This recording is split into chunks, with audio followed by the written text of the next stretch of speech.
Assalamualaikum warahmatullahi wabarakatuh. Alhamdulillah wa syukurillah, la hawla wa la quwata illa billah, amma ba'd. Pada seluruh pendengar kajian tafsir, yang hari ini kita akan membahas mengenai tafsir ahkam yang kita ambil dari tafsir Ahkam As-Sabuni. Dan hari ini akan kita lanjutkan kajian yang lalu. Kita kajian tematik, tidak urut berdasarkan tema yang ada di dalam tafsirnya, tapi kita pilih sesuai dengan yang kita anggap relevan untuk dibahas pada kesempatan ini. Pada pertemuan lalu kita sudah bahas mengenai hukum puasa. Hari ini akan kita lanjutkan mengenai hukum yang mungkin agak sedikit spesifik, yaitu bagi kaum perempuan, yaitu kaitannya mengenai menghindari perempuan saat haid. Di dalam surat Al-Baqarah ayat 222 dan 223 dijelaskan mengenai beberapa hal terkait dengan hukum laki-laki dan perempuan, khususnya dalam masa haid. A'udzubillahi minasyaitonirrajim. Wa yas'alunaka 'anil mahid qul huwa adhan fa'tazilun nisaa fil mahid wa la taqrabuhunna hatta yadhhurna fa idza tatahharna fa'tuhunna min haitsu amarakumullah innallaha yuhibbut tawwabina wa yuhibbul mutatahhirin. Nisa'ukum harthul lakum fa'tu harthakum anna syi'tum wa qaddimu li anfusikum wattaqullaha wa'lamu annakum mulaqu wa basyiril mu'minin. Al-ayah. Pada ayat ini ada satu pertanyaan yang dijawab dalam Al-Quran. Wa yas'alunaka 'anil mahid. Mereka bertanyamu tentang mahid. Demikian bunyi ayat 222 surat Al-Baqarah. Tentu kita bertanya, siapa yang dimaksud dengan mereka bertanya?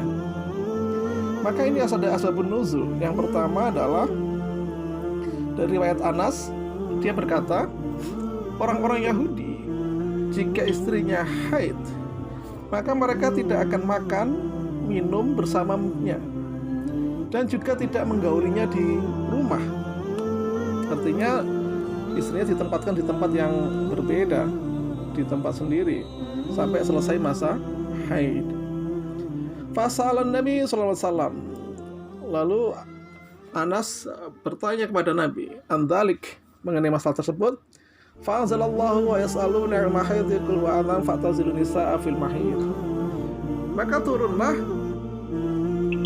ayat wa yas'alunaka 'anil mahid qul wa adhan fa'tazilun nisaa fil mahid. Sehingga dengan ayat itu Nabi memerintahkan para sahabat untuk makan dan minum bersama istrinya dan tinggal bersama mereka dalam satu rumah dan mengerjakan apapun kecuali nikah. Mendengar itu, orang Yahudi berkomentar, apa ini maksudnya Muhammad? Dia meninggalkan perkara sesuatu yang kita lakukan dan menyelisihi kita. Sehingga datanglah Ubad bin Bishr dan Usaid bin Khudair kepada Nabi dan mengabarkan mengenai hal tersebut. Sehingga mereka bertanya pada Nabi, ya Nabi, apakah kami tidak boleh menikahi mereka, kaum perempuan, pada masa haid? Sehingga wajah Nabi memerah sampai keduanya menganggap atau merasa Nabi itu marah. Namun kemudian Nabi berikan hadiah susu kepada mereka dan menunjukkan bahwa beliau tidak marah, karena pertanyaan sahabat itu wajar, karena sahabat itu kadang-kadang tidak tahu. Ada sebagian sahabat yang ketika diberitahu mereka bertanya bukan karena bermain-main, mereka bertanya karena memang ingin tahu. Karena itu meskipun Nabi mungkin ditanya begitu, sudah jelas ayatnya masih ditanya, mungkin Nabi menunjukkan kurang senang, tetapi Nabi tidak marah karena memahami pertanyaan sahabat tersebut. Nah, asbabun nuzul ini menunjukkan bahwa ayat ini turun terkait dengan pertanyaan sahabat terkait dengan praktek Yahudi. Mengapa demikian? Karena memang banyak sahabat di masa awal dulu menganggap bahwa Yahudi itu satu rangkaian atau masih punya akar keagamaan yang sama dengan Islam. Maka wajar ketika pertama kali ke Madinah, orang Islam juga ikut puasa seperti puasanya orang Yahudi. Namun ternyata kemudian banyak ajaran-ajaran Islam yang tidak sepenuhnya sama dengan Yahudi dan banyak yang berbeda, termasuk dalam hal menggauli orang yang haid. Nah, dalam Al-Quran ini katakan yas'alunaka 'anil mahid. mereka bertanya kepadamu mengenai mahid. Apa sebab dengan mahid? Mahid ini masdar mimi yang berarti haid itu sendiri. Memang ada yang mengatakan kata-kata mahid itu bisa berarti waktu, bisa berarti tempat, dan juga kepada haid itu sendiri. Maka asli dari kata haid itu artinya mengalir, ya kan? Maka haid itu artinya sesuatu yang mengalir, ya, karena darah haid itu sesuatu yang mengalir di situ. Ya. Maka jawablah, qul huwa adzan fa'tazilun nisaa fil mahid. Haid itu adzan. Adzan itu apa? Adzan itu artinya adalah sesuatu yang tidak disukai, adzan atau kotoran, ya kan? Maka di dalam hal ini haid dianggap sebagai adzan, sesuatu yang tidak disukai waktu. Mengapa disebut dengan adzan? Karena haid itu menurut At-Tabari sumial haid adzan linadrihi wa qadrihi wa najasatihi.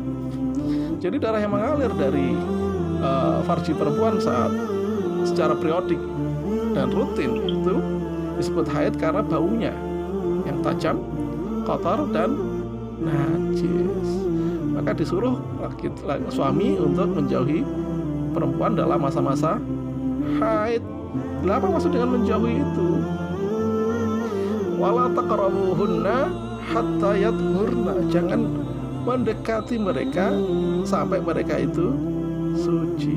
Nah, suci ini ada pengertian, ada bacaan yang mengatakan yadhurna, yaitu berhentinya darah haid, dan ada pengertian bacaan lain dan yang dibaca dengan hatta yataharna, sampai mereka itu bersuci. Memang nanti ada hukumnya, pertanyaan juga berbeda hukumnya. Bagi sebagian ulama menganggap bahwa kapan sih haid itu berhenti dan suami boleh menggauli istrinya. Ternyata masing-masing memiliki pendapat yang berbeda, ya kan? Misalnya orang Hanafi berpendapat bahwa menggauli perempuan itu boleh begitu darahnya terputus, ya kan? Maka boleh dia langsung menggauli istrinya meskipun istrinya belum mandi. Tapi ada catatan bahwa haidnya itu 10 hari. Sebelum 10 hari tetap harus mandi dulu. Sementara itu jumhur kalangan Maliki, Syafi'i, dan Ahmad mengatakan bahwa suami boleh menggauli istri dalam pengertian jima itu ketika istri sudah mandi sebagaimana mandi junub, yang mandi wajib itu, maka baru dianggap suci sepenuhnya, bukan hanya darah yang berhenti, tapi juga sudah mempraktekkan taharah. Sementara itu Taus dan Mujahid berpendapat bahwa cukuplah bagi perempuan itu membasuh farjinya dan wudu sebagaimana waktu untuk sholat. Maka seandainya mereka belum mandi pun boleh berhubungan. Ya, memang ini menjadi satu ikhtilaf dalam melihat hukum mengenai perempuan yang haid. Termasuk masa haid sendiri, masa haid sudah beda. Ada yang menggunakan ukuran umumnya manusia bahwa haid itu 1 hari yaumun dan maksimal 15 hari tanpa melihat orang per orang. Ini diperhatikan oleh Imam Syafi'i. Beberapa pendapat di dalam fikih sunnah berpendapat menggunakan rata-rata. Rata-rata itu apa? Rata-rata itu dihitung tiap orang. Jika seorang perempuan punya rata-rata hitungan haid umumnya 6-7 hari, maka hari ke-8 sudah dianggap istihadah meskipun masih mengalir. Karena haid itu adalah darah yang rutin. Maka rutin ukurannya apa? Ya kebiasaan dia masing-masing orang. Kalau rutinnya 7 hari ya 7 hari, 8 hari 8 hari, 9 hari 9 hari, 10 hari ke-10-nya adalah istihadah. Nah, beda dengan umumnya madzhab Syafi'i yang melihat bahwa batasnya 15 hari. Sebelum 15 hari dianggap haid, setelah 15 hari istihadah, tanpa melihat keanekaragaman orang. Nah, ini berbeda. Bahkan pendapat nomor 15 pun juga nanti menyangkut rinciannya berbeda-beda. Misalnya mengenai bagaimana seandainya haid itu selang-seling. Seorang perempuan haid 3 hari misalnya, lalu suci, lalu haid lagi, lalu suci lagi, lalu haid lagi. Kapan dianggap haidnya berhenti? Ini ada pendapat di dalam Tanbih miliknya Syarazi. Ada yang menggunakan ukuran patokan 15 hari secara campuran baik haid maupun suci. Ini haid suci, ketika haidnya 5 hari, sucinya 5 hari, haid lagi 5 hari, maka kemudian hari ke 15 dia sudah suci, meskipun nanti datang haid lagi, dianggap bukan haid tapi istihadah. Sebagian berpendapat ukurannya adalah akumulasi dari haidnya saja. Misalnya haidnya 5 hari, suci 5 hari, haid lagi 5 hari, itu baru dihitung haid 10 hari, lalu suci 5 hari, suci haid lagi 5 hari, itu baru 15 hari, meskipun totalnya adalah 25 hari. Kenapa? Karena diakumulasi seluruh dari haidnya tersebut. Para hadirin pendengar budiman yang dirahmati Allah, mengenai hukum mana wilayah yang dilarang untuk digauli, memang ini Islam memberikan jalan tengah. Kalau Yahudi tadi minta istrinya dijauhi sampai pindah rumah atau beda rumah, tidak boleh makan minum bareng, di dalam Islam justru dibolehkan, tapi dengan satu batasan. Batasannya apa? Orang-orang Yahudi ketat, ada lagi umat lain yang longgar, yang membolehkan menggauli istri pada saat haid.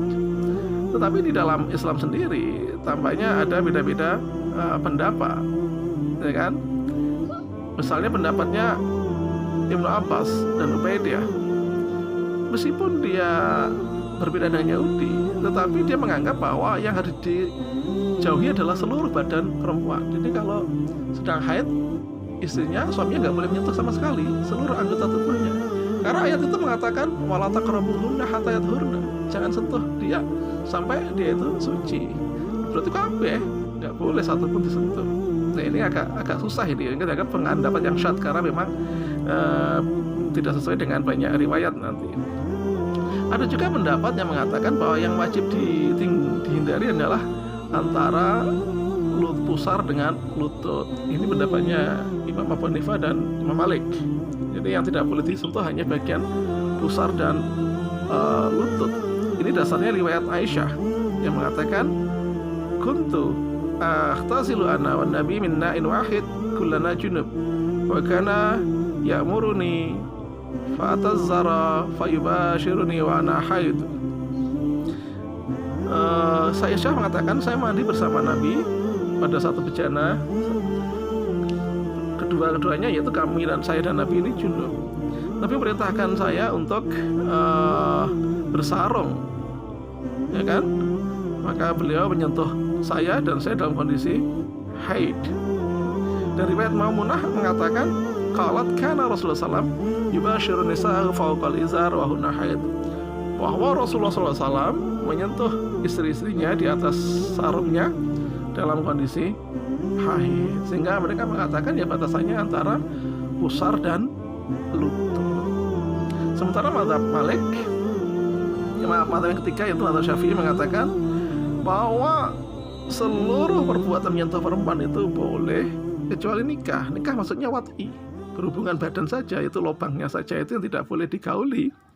Maka dari Masyruk dia berkata, sa'altu Aisyata ma yakhlu rajuli min imrati idza kanat haidan qalat kullu syai'in illa al-jima'. Masyruk, seorang sahabat, bertanya pada Siti Aisyah, apakah yang halal bagi laki-laki dari istrinya ketika istrinya haid? Jawaban Aisyah adalah segala hal boleh kecuali jima. Ada juga riwayat yang sama meriwayatkan bahwa Masruk datang ke Siti Aisyah mengendarai kendaraannya, lalu mengucapkan salam pada Nabi dan juga ahli bait. Kemudian Aisyah bertanya, Abu Aisyah marhaban fa'dhunulah. Abu Aisyah menyelamatkan umat datang dan selamat datang, maka sudah mengizinkan dia. Dan laki si Masruk ini bertanya bahwa dia ingin bertanya tapi malu. Lalu Siti Aisyah mengatakan, aku ini ibarat ibumu dan kau anakku. Ya, karena Aisyah itu, Muhammad itu adalah bapak seluruh umat Islam, sehingga istrinya menjadi ibu bagi umat Islam. Apa yang boleh bagi laki-laki dari istrinya yang haid? Maka Aisyah menjawab, lahu kullu syai'in illa farjah, segalanya untuk dia kecuali farjinya. Ini menegaskan bahwa dalam pendapat Syafi'i, baina surah wa raqabah ini maksudnya adalah spesifik, yaitu tidak boleh menjima bagian itunya saja, sehingga dengkulnya atau pahanya boleh disentuh. Sebaliknya pendapat Malik dan Abu Hanifah tidak boleh menyentuh wilayah itu, pakai tangan aja nggak boleh nyentuh. apa yang lebih ketat lagi pendapat tadi itu Ubaidah Salmani, dan pendapatnya diriwayatkan di Ibnu Abbas yang melarang seluruhnya di